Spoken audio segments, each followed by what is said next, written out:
I hope you guys enjoy this read aloud of Flat Stanley and the Haunted House, read to you by Mrs. Amick and Flat Mrs. Amick. Remember, you can make your own flat person and share your adventures at Flat Mrs. Amick on Facebook and Instagram. Flat Stanley and the Haunted House. The story is written by Lori Haskins Howren. Stanley Lambchop lived with his mother, his father, and his little brother, Arthur. Stanley was 4 feet tall, about a foot wide, and half an inch thick. He had been flat ever since a bulletin board fell on him. Mostly, Stanley liked being flat. He was very good at dodgeball and hide and seek. "Will there be limbo at our party?" asked Stanley. He was very good at limbo, too. "Yes," said Mrs. Lambchop. Stanley's school was having a Halloween party. "I want to see the haunted house," said Arthur. "I hope it's really scary." "Not too scary," said his mother.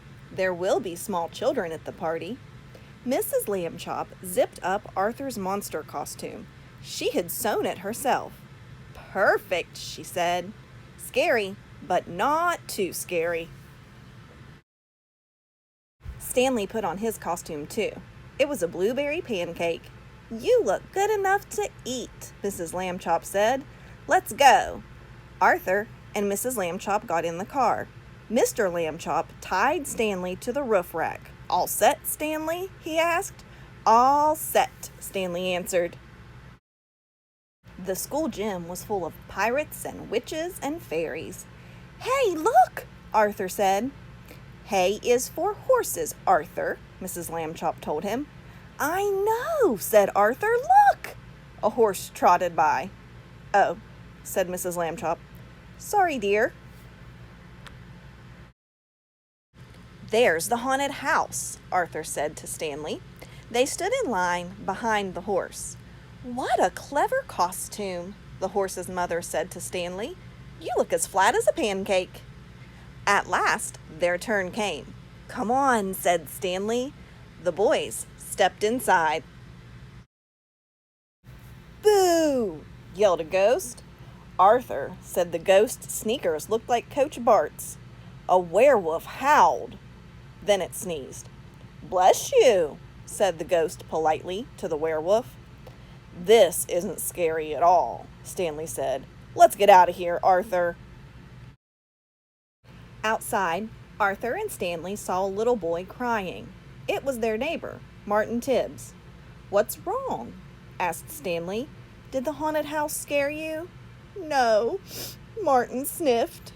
Martin told them a bully had stolen his giant candy corn. "It was my prize for winning the limbo contest," he said sadly. "I missed the limbo contest?" "Rats," said Stanley. "Where did the mean kid go?" asked Arthur. Martin pointed across the gym. An older boy leaned against the wall. Next to him was the candy corn. "That's one big candy corn," said Arthur. "That's one big kid," said Stanley.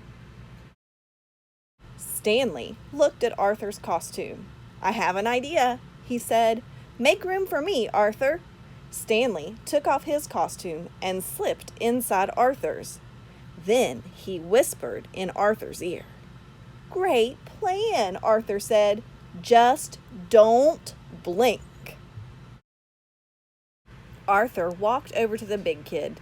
Stanley didn't blink. "Give that candy corn back, or else," Arthur demanded. "Or else what?" said the bully. "I'll tell everyone that you're scared of me," said Arthur. The kid stood up tall. He stepped right in front of Arthur and Stanley. Stanley still didn't blink.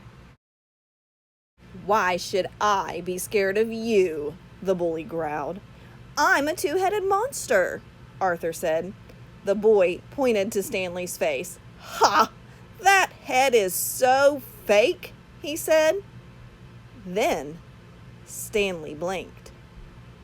"Fake?" said Stanley. "Oh, really?" "Ah!" yelled the bully. He ran out the gym door, leaving the candy corn behind. Yes! Yelled Stanley and Arthur. They jumped up and down inside Arthur's costume. Martin picked up his candy corn. Thanks, guys!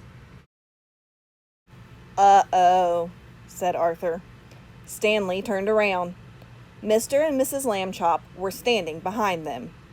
Arthur and Stanley Lambchop, I saw what you did, Mrs. Lambchop said sternly. That was scary. Then Mrs. Lambchop smiled. Too scary.